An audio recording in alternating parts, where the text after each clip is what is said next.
울산대교에서 바다에 뛰어들겠다며 소동을 벌이던 모녀가 지치고 고단한 삶을 끝내기 위해 마지막으로 찾은 곳은 60m 다리 위였습니다.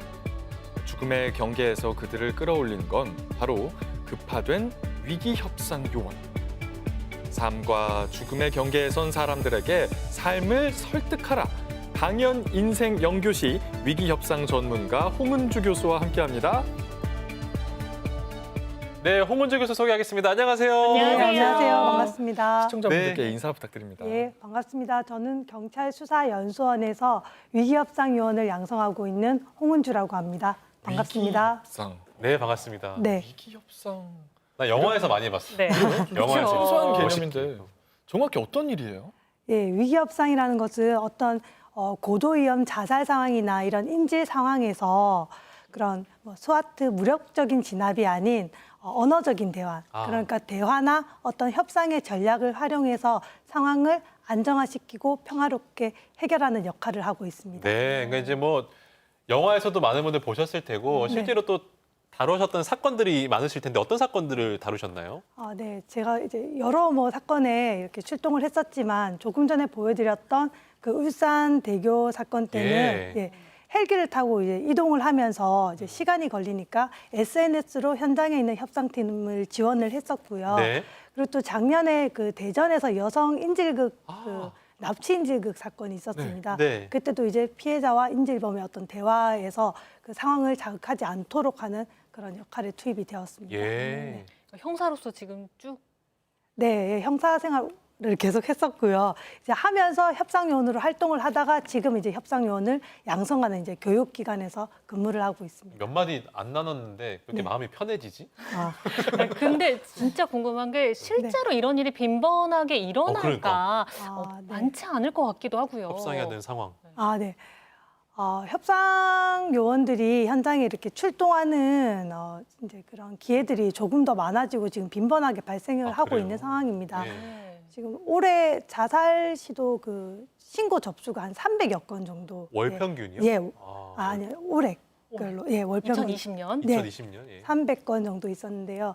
그게 아니더라도 네. 2019년 통계를 보더라도 그 살인 사건으로 사망하신 분 한 290명 정도 돼요. 그리고 살인으로 290여 명. 예. 교통사고로 사망하신 분은 한 네, 3,300분 정도. 2,300분인가요? 예. 죄송합니다. 3,300여 명 정도. 네. 교통사고로 네. 사망하신 분이 3,400명입니다. 네. 그런데 이 극단적 선택으로 사망을 하신 분이 작년 한 해만 13,799명이에요. 예. 이거 시간으로 환산을 해보면 38분에 한 분씩 사망을 하고 있다고 보시면 됩니다. 예. 그러니까 결국에는 누군가가 나를 살해하는 위협보다 내가 내 스스로를 위협하려는 이런 위험들이 훨씬 많다는 거죠. 네. 이런 상황이 아니더라도 우리가 간단하게 또 생각을 해본다면 층간소음으로 요즘에 문제들이 문제 많잖아요. 많죠. 네네. 그죠? 근데 이런 것들이 우리가 어떤 지켜야 될 어떤 사회적인 규범들이나 이런 것들이 와야 되고 그런 감정들이 이제 폭발하는 지점이 오면 이런 층간 소음조차도 어떤 살인 사건으로 이어지는 그런 위험한 상황들이 발생을 하게 되죠. 네. 네. 그럴 때 우리 교수님께서 투입이 되시는 건데 그 네. 위기 협상에 있어서 가장 중요한 건 어떤 거라고 생각을 하시나요? 네. 제가 위기 협상에서 가장 중요하다고 생각하는 것은 이제 그 상황에서 대상자를 자극하지 않고 그 진행 속도를 지연시키는 것. 그렇게 함으로써 상황을 안정화시키는 것이 아주 가장 중요한 것이라고 생각을 하고요. 네. 여기에는 대상자의 어떤 이야기들 이런 것들을 충분히 들어주는 것들은 당연히 선행돼야 되는 기본적인 기술입니다. 네. 근데 여기에서 이제 우리 협상 요원들이 조금 더 이제 기술적으로 아니면 이제 전문적으로 배우고 숙련하고 있는 것이 바로 위기 협상의 4단계라고 하는 것이 있는데요. 4단계. 네. 이 위기 협상의 4단계를 이렇게 네, 지금 나오네요, 나오나요? 지금. 네. 이 진행 단계를 예. 저희가 숙지하고 숙련해야 되는 이유는 네. 지금 내 앞에 있는 대상자가 네. 어느 상태인지를 네. 알고 거기에 따른 대응 전략을 펼치기 위해서입니다. 네. 그래서 이런 위기 협상의 진행 단계는 4단계, 네. 블랙, 레드, 옐로우, 그린 단계로 나누고 있습니다. 딱 봐도 블랙이 제일 위험한 상황이에요. 그러니까. 그렇죠. 블랙이 가장 위험한 상황인데 이건 사건 발생 1시간 이내의 어떤 시공간을 설명하고요. 이렇게 우리가 응축되어 있던 감정이 네. 폭발하면 어떻습니까? 폭발한 상태. 네, 그러면 일단 판단은 되지 않죠. 판단 안 돼. 그럼 이제 이성을 잃지. 그렇죠. 감정적으로 지금 격렬하게 타오르고 있기 때문에 누구의 얘기도 들리지 않고 아주 위험한 단계입니다. 네. 이 단계를 지나면 이제 실현 불가능한 요구사항, 들어줄 수 없는 요구사항을 막 그게 요구하는 레드예요? 그 단계가 레드 단계입니다. 어. 그리고 이런 이제 상황들이 조금씩 진행이 되다 보면 조금 이성적인 판단이 이제 회복되는 시점이 네, 있습니다. 네. 이때를 옐로우 단계라고 아. 설명을 하고요.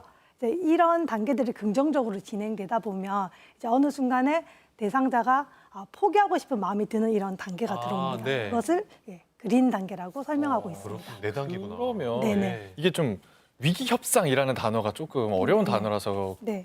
그런데 저희가 일상생활에서도 뭐 이런 기술들이 적용이 될 경우가 있나요?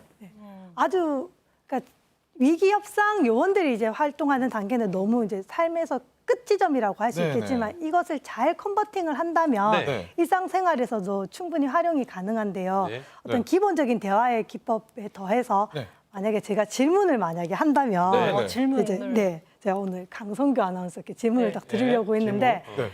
지금 옆에 계시는 두 아나운서 분들 중에서 누구를 더 좋아하시나요? 누가 더 좋은 선배인가요? 네. 정재원 선배. 이렇게 하시면 강성규 아나운서께서 역시. 평소에 잘 못해 주셨나요? 한번. 그런 건 아닌데 그냥 뭐 예. 누가 정재원 선배 정도 좀. 이제 지금 더 위기 만나 상황. 블랙 상태야 지금. 못 찾겠어. 자, 이게 이렇게 좀 뭐죠? 네. 네, 그런 어떤 대답으로 인해서 이제 아나운서님께서 블랙 상태라고 말씀하셨는데 위기 협상 요원은 대답을 하지 않습니다. 네네. 그러니까 지금 살짝 저의 질문에 당황을 하셨잖아요. 네네. 그러면 여기서 어떠한 곳에 대답에 치우치지 않고 그 중간에 어떠한 것들을 대화의 주제로 삼아서 다시 재질문을 하는 겁니다. 그렇게 어떻게 질문이라고 하는데요. 저희는 이렇게 대화를 확장시키면서 네네. 그 상황의 진행 속도를 지연시키는 것이 그리고 대화를 확장하면서 대상자에게 말을 많이 하게 해서 에너지를 온도를 떨어뜨리는 것이 이 협상의 전략이라고 그러니까 할 뭐 수 있겠습니다. 뭔지 알 것 같아요. 대답을 해버리니까 네. 안 좋은 상황이 생겨버리네요. 그렇죠. 아. 만약에 좋다는 게 뭔데요? 뭐 이런 식으로. 그렇죠. 이제 방금 그래, 말씀하신 좋아, 것처럼 좋아. 네. 진정기가 걸려들었네. 그렇죠. 대답을 하면 안 되는 거구나. 예를 들자면 방금 이제 교수님께서 누가 좋냐고 얘기했는데 교수님이 생각하시는 좋다는 건 어떤 의미인가요? 그런 식으로 확장. 피해가는. 네네. 좋은 기술이네요. 이런 질문을 하시게 된 어떤 이유가 있었을 것 같은데 그것은 어떤 것인가요? 네네. 설마 혹시 교수님께서는 저한테서 어떤 대답을 원하시는 야, 건가요? 그렇게 하는 거구나. 라는 식으로 이렇게 어떻게 라는 것들로 상대방에게 다시 질문을 던져주는 거죠. 재밌다. 그러면 저희 좀 자세한 위기 협상 기술 같은 것들을 네. 영상으로 먼저 확인하고 이야기 네. 나눠보겠습니다. 재밌다 이거. 네. 이거 배워가야겠다. 같이 죽을래요? 어려운 질문. 어떻게? 그렇네. 대답하면 안 돼. 대답하면 이러고 사는 거라지. 이제 지긋지긋. 어떻게? 대답 어떻게 해야 돼 이거? 이거 말아. 너무 억울해서요. 그냥 죽어버리려고요. 안 좋은 상황. 있어서는 안 되는 일이죠. 절대 안 됩니다. 블랙. 네. 예, 방금 보신 것처럼 특히나 다리 위에 있었던 이런 상황들이 저희 협상 요원들이 가장 많이 접할 수 있는 블랙 단계라고 할 수가 있습니다. 네. 예, 이 블랙 단계의 아주 큰 특성은 두 가지가 있는데요. 첫 번째는 언어 체계가 와해된다는 겁니다. 그러니까 어떤 내가 지금 너무 힘들고 뭐 경제적으로도 힘들고 내가 취직도 하지 못하고 이래서 너무 힘들어서 나는 죽고 싶어서 지금 다리 위에 올라왔습니다라고 완전한 문장을 형성을 하지 못해요.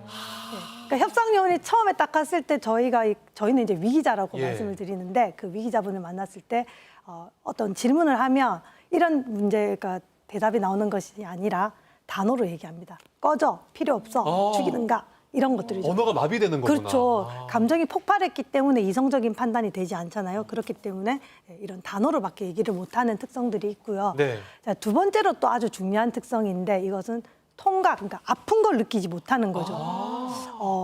일상생활에서의 어떤 예를 한번 들어보자면 혹시 운동 좋아하시나요? 운동 좋아하죠. 네, 네. 축구를 너무 신나게 했다는 거죠. 근데 집에 와서 보니까 다리에 막 멍이 있어요. 맞아, 맞아. 그렇죠? 있어. 네, 근데 있어, 저는 있어. 몰랐는데 몰라요. 나중에 네, 아는 있어. 거잖아요. 그러니까 이런 우리가 화를 낼 때는 온몸에 있는 이 감각들을 다 모아서 화에 집중한다는 거죠. 그래서 아프거나 이런 뭐 목마르거나 배고프거나 이런 걸 전혀 느낄 수가 없는 것이 바로 이 블랙 단계의 특성입니다.